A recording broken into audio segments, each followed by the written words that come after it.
A surprise last-minute alternative proposal for Origin Energy has delayed a critical vote. Black Friday is kicking off with a cash splash predicted despite the cost of living crisis, and a new beverage has been launched that promises to make you less drunk the more you drink. Welcome to Fear and Greed Business News, Australia's best business podcast. It is Friday, the 24th of November, 2023. I'm Michael Thompson, and good morning, Adam Lang. I ran out of breath. But you made it, Michael. Good morning to you. We got there in the end. Now, after the show, Sean Aylmer has a really interesting interview with Paul Weingarth, who is the co-founder and CEO of Slip. Yeah, Michael, we've had Paul Weingarth on before, and Slip is a really interesting business, innovative and pursuing some good ESG credits as well. Smart receipts, so you can reduce your paper usage and increase the convenience for your businesses and customers so that they can more easily capture and process their receipts digitally.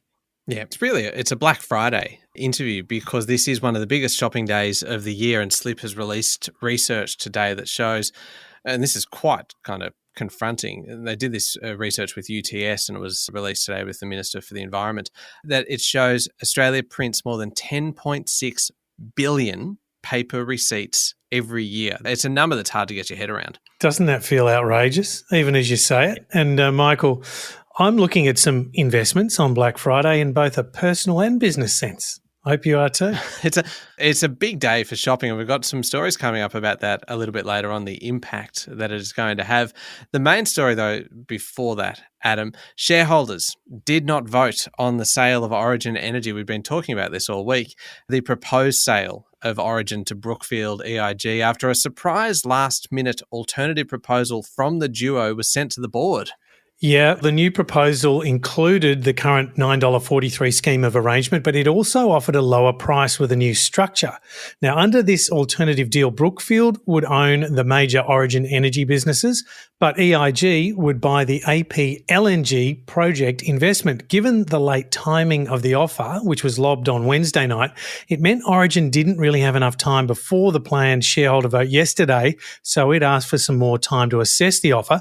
The board then raised significant reservations over the complexity, conditionality, and differing value of the new proposal and possible adverse tax outcomes.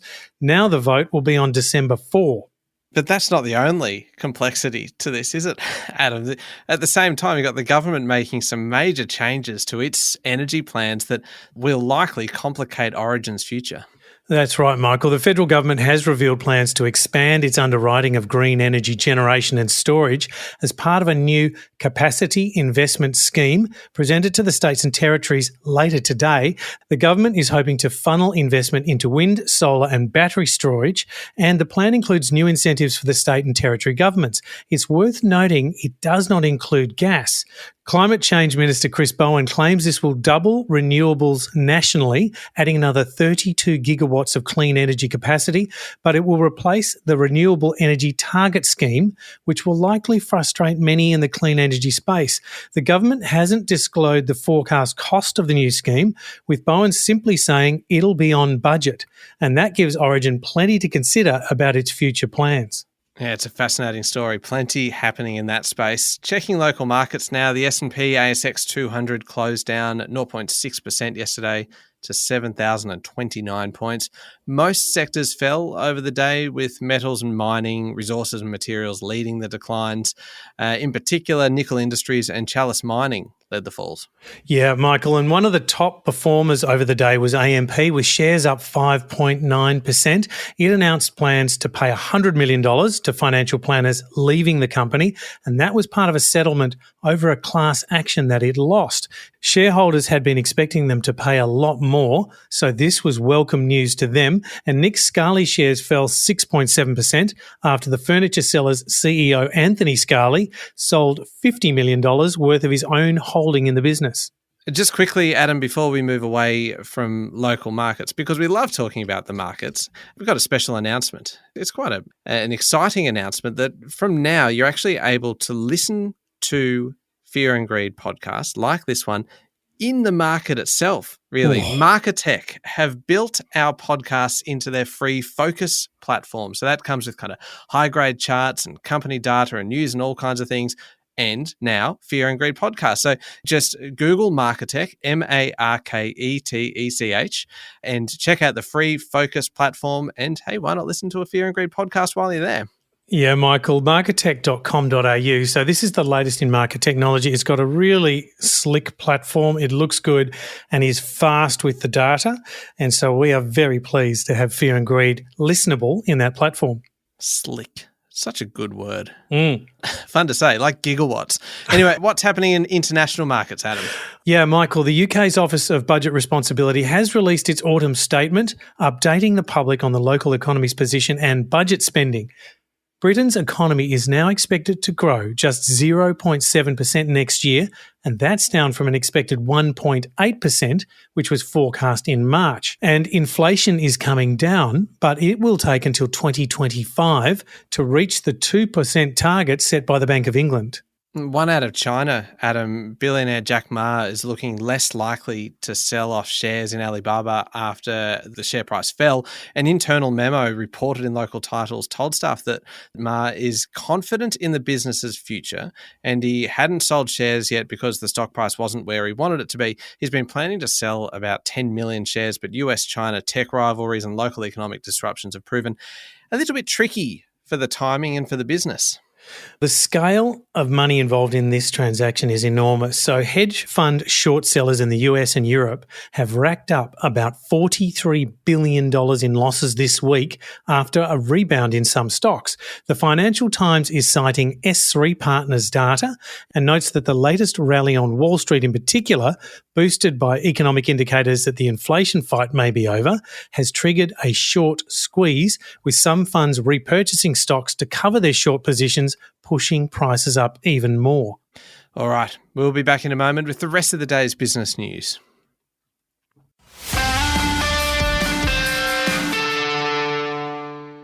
Adam, we talked about Black Friday sales at the top of the show. It's, of course, officially kicking off today, and the expectations are high that despite the cost of living crunch, people will still be splashing their cash. Yeah, Michael, it feels like quite a big build-up to this one. The Australian Retailers Association and Roy Morgan expect Black Friday and Cyber Monday to add up to a major chunk of all holiday spending, though the association is concerned about a soft Christmas period overall for sales. Over the next few days, about $6.4 billion will be spent at the shops and online sales, or 3% more than last year. In the November to December 24 period, about $67 billion will be spent, and that's in line with last year, but Boxing Day sales estimates haven't yet been released. Remember, though, that inflation erodes away at some of that margin. Savvy shoppers listening will know that many sales have already kicked off over the last 2 weeks as sellers try to grab shoppers' attention early. Combank research shows 44% of Australians plan to shop in the sales over the weekend. That's nearly half the population, but the vast majority are looking to get cut price essentials just to help with the cost of living. You are completely mad if you don't start your Christmas shopping right now. Oh, absolutely. And the odd birthday present and special occasion. Completely agree. I don't know what to make of this story, this next one. Adam, I'll be keen on your take. Australia's population could skyrocket to between 34.3 million and 45.9 million by 2071. So, okay, this is all according to Australian Bureau of Statistics data. So already we're talking about a fairly kind of wide range here, between 34 million and 46 million in the next half a century. Now, if these figures do kind of bear out, it will be a very different Australia. New South Wales and Victoria will be jostling for the spot of the biggest state and biggest capital city, which is actually kind of where we're at the moment almost. Yeah, Michael, I'm something of an optimist, as you know, and I think these numbers are reasonable, but maybe could they be a little bigger? Now, without immigration, Australia's population would actually start to decline over time on these figures due to deaths outpacing births.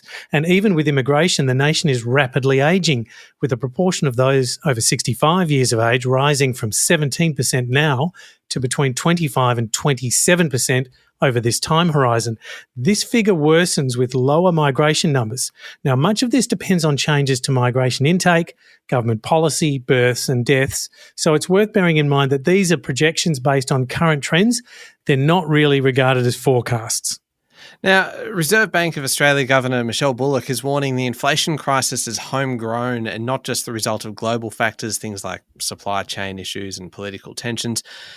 She was speaking at an event on Wednesday night where she really kind of doubled down on her commentary about inflation expected to take time to get back to target. In particular, services prices have been rising significantly, but Ms. Bullock made the point, and this was one that really got picked up by a lot of media, the cost of almost everything has been going up, not just electricity and petrol prices, which really is what a lot of people have been focusing on. It's so true, Michael. And I think this is really important because what it suggests, obviously, if it's homegrown as a problem, that the solutions lie here too. It's unclear at the moment whether there will need to be further rate rises to get this under control. But Michelle Bullock's talking points are that if inflation doesn't come down fast enough, she will do more. She also gave us more of a glimpse of what the future of the Reserve Bank of Australia might look like, with the board intending to have much longer and more detailed meetings ahead of its rate decisions. They will also explicitly target the midpoint of the 2 to 3% inflation band in the upcoming statement on the conduct of monetary policy. The Reserve Bank of Australia expects to hit 2.9% inflation by the end of its forecast horizon in mid-2025, and that would still put it above this new 2.5% target.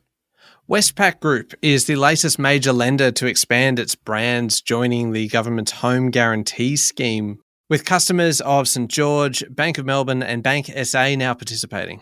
Yeah, Michael, the scheme allows home buyers with a 2% or more deposit to buy through the family home guarantee, or a 5% down payment through the first home guarantee and regional first home buyer guarantee. And they get to skip paying lenders' mortgage insurance too. But lenders must be signed up to be part of it, and now all the Westpac brands are on board. Westpac has assisted about 1,000 purchases through the scheme since its main banking brand signed up in July. I'll be interested in your take on this next one, Adam, because you have a particular interest in the point at which sport and business and money just all collide. It gets very exciting. This is a fantastic example of that. Harvey Norman has pulled the pin on a multi-million-dollar sponsorship deal with Rugby Australia, with the retailer not renewing its 3-year arrangement for 2024. Yes, Michael, this prompted a sharp reaction from former Rugby Australia chair Hamish McLennan, who criticised the directors of the sporting code as, quote, boneheads, arrogant and dopey, end of quote, in comments to the Sydney Morning Herald. Now, McLennan was pushed out of Rugby Australia last weekend after losing the confidence of state member unions. He helped secure the sponsorship deal with Harvey Norman, but the retailer says it's looking for opportunities in other sports and has denied it has anything to do with the change of chair. Now, Michael, separately, completely separately, of course, I would just acknowledge my lack of belief in coincidences. This would be a big hit, though, wouldn't it, to Rugby Australia? Because it's not exactly a code that has been, how do you put this, super financially stable, high-performing, stable, robust. So this would be a big hit. Yes, Michael, I think it is. It comes after, obviously, a failed World Cup campaign, which is bad news for all fans of Australian rugby, probably symbolic of deeper changes within the sporting code, nationally and state, that need to change. And removing a commercial sponsor at this time, yeah, I think it's true to say it's just a compounding of issues. All right, now this story is a good one. Increasingly flexible work, Adam, is no longer about WFH, work from home, but WFO. Okay. Working from overseas. I know that your face just then when I said WFO, you just kind of involuntary little twitch. You just hate acronyms, don't you? Yes. Initialisms, abbreviations, slang, wary of them all. You just hate them. Working from overseas, working from home while overseas isn't quite as simple as it sounds. It's not as simple as just an acronym or an initialism. A Ticketek worker was recently told he had to take annual leave for his trip to South Korea rather than work remotely from the hotel while he was there. The employee resigned and then took it to the Fair Work Commission. Yes, Michael, the worker already had an agreement of 4 days working from home each week and one from the office, and was intending to work 3 days from a hotel in South Korea, but had only told his manager the week before. He was then refused approval due to the timing of the request, office disruptions, and for not following standard procedures. The manager took the case to the Commission, but the Fair Work Commission agreed with Ticketek that he had to take annual leave because it differed from his standard work from home agreement. Fascinating. All right. International news. Sam Altman, Adam, is back. This is just another day, another news item. This is less than 5 days after he was squeezed out of OpenAI. He's been reinstated as CEO. This is a major win, a big win for Microsoft, which is, of course, a very big investor in OpenAI. Microsoft has been keen to see him back in the job and, of course, hadn't been consulted or even made aware of the plans to kick him out in the first place. Yeah, Michael. And, of course, they announced it on X, formerly known as Twitter, where the business said it is trying to figure out the details. This is the focus of board members and ex-Salesforce CEO Brett Taylor, former US Treasury Secretary Larry Summers, and current Quora CEO Ada D'Angelo. In the moments after trading, Microsoft shares hit their highest level ever. The board now has to choose 9 new directors, according to Bloomberg, which cited unnamed sources. Altman has also agreed to an investigation into the conduct that got him dismissed in the first place. Adding all that up, there is definitely more to come on this one. We will be talking about it for many, many more days. And just always with a little bit of kind of glee in the voice, just at the sheer drama of it all. Do you know where that glee also comes from, Michael? Where? I'm sensing the words remarkable story of the week. How did you know? I have actually penciled this in already for the remarkable story for the weekend edition tomorrow. So if you are hoping to snare it, unfortunately, you are too slow. Sorry, it's not remarkable at all. Yes, it certainly is. Beijing, Adam, has put together a draft list of 50 developers that it's intending to support with a range of financing assistance, and that includes major developer Country Garden Holdings. This is a huge announcement, Michael, and we've been covering this for a couple of years, the real estate industry in China. Chinese President Xi Jinping has been ramping up his efforts to help stabilise the economy, and his latest effort is another part of this plan. It's being described as a whitelist by China insiders, spoken to by Bloomberg. It will be finalised and shared with major banks and financing firms shortly, and is an effort to show the Chinese government is willing to help struggling builders. It's not yet been revealed what the funding support could look like and how it will affect shareholders, but it will help soften some concerns about the state of one of the world's biggest economies and Australia's major trading partner. Adam. Michael. Are you ready for the story that we promoted at the top of the show that I've been itching to get to? Okay. And of course it comes right at the very end. It is about an innovative new drink being launched in the US by NASDAQ-listed Safety Shot, it's called. This is the first patented beverage that you drink, and it's meant to reduce your blood alcohol content and improve mental clarity. All right, Michael, it is Friday, and this is a burst of science. So this will be released next month, right as the silly season kicks off, and it's meant to help you sober up using a blend of nootropics. Do you know what a nootropic is, Adam? I might have to look it up, Michael. I mean, you don't need to because I already have. In researching this story, I had to look it up because apparently a nootropic is any compound or supplement that can improve cognitive function. Nootropic. And apparently it's a big thing amongst kind of cool, hip people that big in Byron take supplements. I'm clearly not one of them. I'm not big on the supplements, but apparently nootropics is big in the supplement space. Okay, so right off the bat, fair warning here that there's no suggestion you should drive after drinking nootropics, even with this in the system. It's also a pretty big claim in general. In September, the business said it was planning to create a concentrated product that the medical industry could use to reduce alcohol poisoning. But it still needs to go through the Food and Drug Administration and gain other regulatory approvals. There's clearly big potential with a product like this, though, Michael. Would you give it a shot? A shot? Yes, I would, actually. Well, sorry, would you give Safety Shot a shot? I reckon you would, wouldn't you? I would. Just to see what it does. Yeah. All of a sudden you have kind of a late Friday afternoon meeting that you didn't know about. I'll start doing crosswords on a Friday night. Oh, got that. Ripper. Sounds about right. Sounds very exciting, Adam. Up next is the Fear and Greed Daily interview with Paul Weingarth, CEO and co-founder of Slip. Yeah, and remember, this is smart receipts, reducing paper usage and increasing the convenience for businesses and customers to capture and process receipts. They've also got this new data that they talk about. Really good interview. Yeah, it's up next in the Fear and Greed playlist on your podcast platform or at fearandgreed.com.au. Thank you, Adam. Thank you, Michael. It is Friday, the 24th of November, 2023. Make sure you're following the podcast and please join us online on LinkedIn, Instagram, X and Facebook. I'm Michael Thompson and that was Fear and Greed Business News. Have a great day.